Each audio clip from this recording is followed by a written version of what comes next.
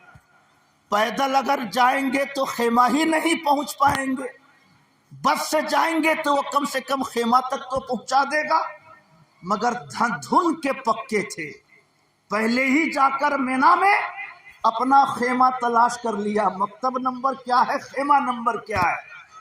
اب جب چلنے کا ٹائم ہوا 8 ذی الحجہ کو اپنی ماں، اپنے والد، اپنے ماموں کو لیا اور پیدل چل پڑے خیمہ تک. پیدل وہاں سے عرفات پیدل، وہاں سے مزدلفہ پیدل، وہاں سے مینا پیدل، پھر مکہ پیدل، پھر مینا پیدل.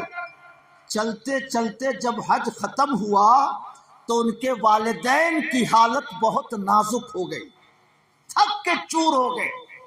بیٹے پہ برس پڑے، کہا سب لوگ ٹرین سے جا رہے ہیں، تم نے ہم لوگوں کو پریشانی میں ڈال دیا.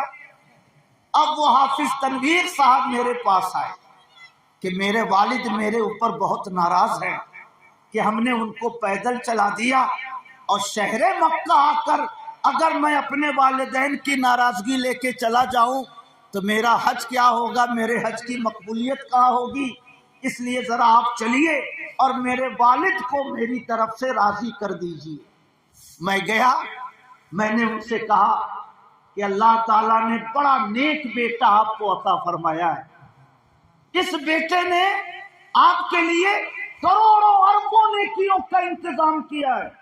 لوگ میں ہمت نہیں کر پاتے، مگر آپ کا بیٹا اتنا حوصلہ مند کہ اس نے اس فضیلت کو حاصل کرنے کے لیے آپ کو پیدل چلایا. ان کے چلانے سے اگر کوئی تکلیف آپ کو ہوئی ہو تو میں ان کی طرف سے آپ سے معافی چاہتا ہوں، مگر آپ اپنے بیٹے کو معاف کر دیجئے. جب میں نے کہا کہ میں معافی مانگتا ہوں، لگے زاروں قطار رونے. کہا نہیں، میں بیٹے سے ناراض نہیں ہوں، میں خوش ہوں کہ میرا بیٹا اپنے اندر عبادت کا اتنا جذبہ رکھتا ہے، مگر چونکہ وہ جوان ہے وہ تو پیدل چل گیا، میں بوڑھا آدمی ہوں، میرے لیے بہت دشواری ہو گئی، اس لیے تھوڑی دیر کے لیے میں ناراض ہوا تھا، مگر میں خوش ہوں کہ اللہ تعالیٰ نے مجھے ایسا حوصلہ مند بیٹا عطا فرمایا. سبحان اللہ. ابھی میں 12 مارچ کو گیا تھا بنگلور، حافظ تنویر سے ملاقات ہوئی. 27 فروری کو بنگلور گیا تھا ہاسن تقریر کرنے. تقریر کے پنڈال میں جب تقریر ختم ہو گئی تو آ گئے ملنے. کہا آپ نے پہچانا ہم کو؟ ہم نے کہا آپ لگتا ہے حافظ تنویر ہیں. کہا ہاں میں وہی حافظ تنویر ہوں. ہم نے کہا کیا کرتے ہیں؟ کہا آٹو رکشہ چلاتا ہوں اور اللہ کے فضل سے اپنے بچوں کی پرورش کرتا ہوں. کہیے سبحان اللہ. اللہ اگر توفیق نہ دے انسان کے بس کی بات نہیں. عرفان محبت عام صحیح، فیضان محبت عام نہیں. اللہ جب کسی بندے کو توفیق دیتا ہے تو اسے ہمت دیتا ہے، حوصلہ دیتا ہے.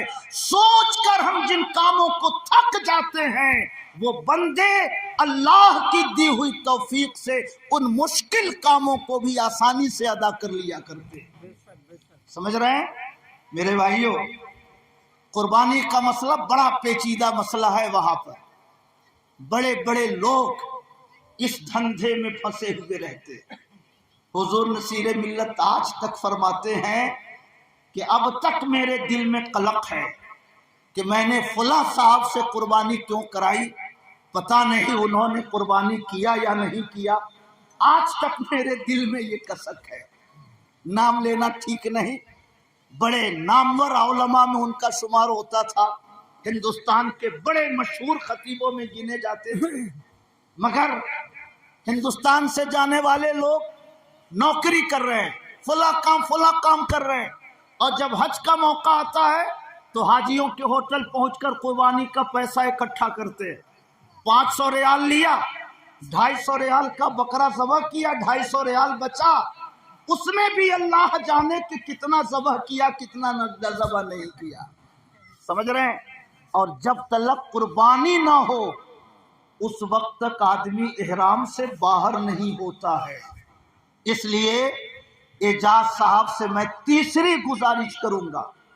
پہلی گزارش کہ اپنا ہر ٹائم اللہ کے ذکر میں گزاریں، کلمہ پڑھیں، درود پڑھیں، استغفار پڑھیں تاکہ زندگی بھر کے گناہوں کا دھبا دھلے، درود پڑھیں تاکہ گنبد خضرا کا فیضان قلب میں جلوہ گر ہو، اور کلمہ کثرت سے پڑھیں تاکہ ایمان کی شمع دل میں روشن ہو۔ یہ 3 ذکر امہات الذکر ہیں، ان تینوں کی پابندی کریں، یہ پہلی نصیحت۔ دوسری نصیحت، اللہ توفیق دے تو حج کے ارکان کو پیدل ادا کریں، کیونکہ اس کی بڑی فضیلت ہے۔ ہم اور آپ کمرہ بند کر کے عبادت کریں تب بھی 7 کروڑ نیکیاں سال بھر میں اکٹھی نہیں کر سکتے، اور وہاں حاجی ایک قدم اٹھاتا ہے 7 کروڑ، دوسرا قدم اٹھاتا ہے 14 کروڑ، تیسرا قدم اٹھاتا ہے 21 کروڑ، 100 قدم اٹھاتے اٹھاتے وہ 700 کروڑ نیکیوں کا مالک ہو جاتا ہے۔ کہیے سبحان اللہ۔ وہ دوسری نصیحت۔ اور تیسری نصیحت، کتنا بھی بدن تھکا رہے مگر قربانی اپنے ہاتھ سے کیجئے گا، کیونکہ قربانی کے مسئلے میں وہاں بڑا دھوکہ ہوتا ہے۔ جس کمرے میں ہم تھے اس کمرے میں اعظم گڑھ کا ایک مولوی سرائے میر کا، وہ ہمارے بستر کے بغل ہی میں اس کا بستر تھا، نام میرے ذہن میں نہیں رہا، مگر 65-70 سال کا دبلا پتلا مولوی، اس کا ایک شاگرد مکے میں رہتا تھا، وہاں کسی مکتب میں یا کسی ادارے میں پڑھاتا تھا، بڑا عالم۔ وہ کبھی کبھی ملنے کے لیے آتا تھا اپنے استاذ سے، تو میں بھی سنتا رہتا تھا اس کی بات۔ تو جب حج شروع ہونے کا ٹائم آیا تو اس نے کہا کہ حضرت اگر قربانی کرانا ہو تو بتائیے گا، میرے پاس انتظام ہے قربانی کرنے کا۔ تو جب قربانی کا ذکر آیا تو اور اگل بغل والوں نے بھی کہا کہ حضرت میری بھی قربانی کرا دیجئے گا، میری بھی کرا دیجئے گا۔ تو ہم نے انجان بن کر کہا کہ سعودیہ میں تو اسلامی حکومت ہے، اسلامی حکومت کے ہوتے ہوئے یہ الگ سے کیا قربانی آپ لوگ کرا رہے ہیں؟ بینک میں پیسہ جمع کریے قربانی ہو جائے گی، یہ الگ سے کیوں پریشانی مول لے رہے؟ تو اس مولوی نے کہا کہ نام کی یہ اسلامی حکومت ہے، ورنہ حقیقت میں یہ آزاد لوگ ہیں، کسی مسئلے میں حنبلی مذہب کو مانتے ہیں، کسی مسئلے میں شافعی مذہب کو مانتے ہیں، اور سچی بات یہ ہے کہ یہ شریعت سے اور دین سے آزاد لوگ ہیں۔ ہم لوگوں کے ہاں 3 دن قربانی ہوتی ہے، یہ 1 ہفتہ تک قربانی کرتے رہتے ہیں۔ میں تو 10-15 سال سے یہاں رہتا ہوں، ان کا یہ مذہب ہے کہ قربانی میں جانور ذبح کرنا ضروری نہیں، قربانی کا پیسہ غریب مسلمانوں میں بانٹ دو، قربانی ہو جاتی ہے۔ تو کہا کہ میں تو یہاں 15 سال سے ہوں، میں دیکھتا ہوں کہ یہ لوگ قربانی کے نام پہ کیا تماشا کرتے ہیں، اس لیے میرے جلنے والے دیوبند سے سہارنپور سے آتے ہیں تو میں ان کی قربانی کا الگ سے انتظام کرتا ہوں۔ سمجھ رہے ہیں؟ میرے دل سے آواز آئی کہ جو بات تم یہاں آج کہہ رہے ہو اعلیٰ حضرت کے غلام تو 10 سال پہلے سے ہندوستان میں کہہ رہے ہیں کہ اس حکومت پر اعتبار نہیں، یہ نام کی مسلم حکومت ہے، مگر جبہ کے نیچے دیکھو گے تو سب پینٹ شرٹ میں رہتے ہیں، نہ ان کی نماز کا کوئی بھروسہ ہے، نہ ان کے وضو کا کوئی بھروسہ ہے۔ سمجھ رہے ہیں؟ اس لیے یہ تیسری نصیحت ہے ہمارے اعجاز بھائی سے کہ آپ اپنے ہاتھ سے قربانی کیجئے گا۔ جب 10 ذی الحجہ کو حاجی مزدلفہ سے لوٹتا ہے مینا، تو طبیعت اس کی بہت خستہ رہتی ہے۔ قربانی کرنے والے بھی جب آئیں گے ہوٹل پر تو کہیں گے قربانی کرانا ہو تو بولیے گا میں تاج الشریعہ کا مرید ہوں، تو میں حافظ ملت کا خلیفہ ہوں، تو میں علامہ حشمت علی خان صاحب کا عقیدت مند ہوں، سارے بزرگوں کا نام لے گا تاکہ ان کا نام سن کر ان لوگوں کو بھروسہ ہو۔ آپ کہیے گا بھائی میں اپنے ہاتھ سے قربانی کروں گا، کہے گا ہاں ہاں ہاں آپ اپنے ہاتھ سے قربانی کریے گا۔ وہ جانتا ہے کہ 10 ذی الحجہ کو ان کی حالت اتنی پتلی ہوگی کہ یہ قربانی کرنے کیا آویں گے، قربانی ہم ہی کو کرنا پڑے گا۔ ہر آدمی یہ جانتا ہے یہ بات۔ اس لیے میں اعجاز صاحب سے خصوصی طور سے گزارش کرتا ہوں، کتنی بھی طبیعت تھکی ہو، کتنی بھی طبیعت آپ کی خستہ ہو، مگر فون مت کریے گا کہ قربانی کر دیجیے۔